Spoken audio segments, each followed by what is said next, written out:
around Dallas, and some of the junior colleges and the colleges were holding all these seminars talking about the JFK, and there was a huge following of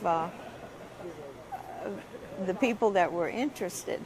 Well, my Gary decided he was interested, and he went to numbers of those meetings that they had.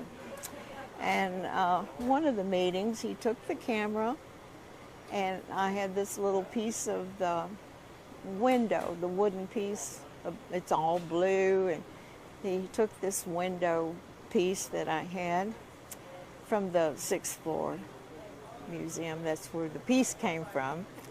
And it was raining. I know that he had taken his raincoat with him. And evidently he left these items at a meeting. And we didn't really notice for many months, years, I guess, that it had been left somewhere. So I've told my 3 granddaughters, what if I pass away and somebody comes up and says, we have the original Polaroid and want to sell it, sue them because it was mine. How will you know it's yours? How well, is there anything particular about it? No, there's nothing particular about it other than it was, you know, an 80A small camera.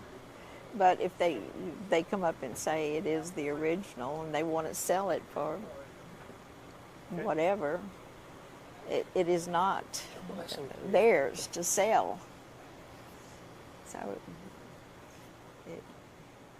Great. That would not be good. All right, thank you very much. Surely.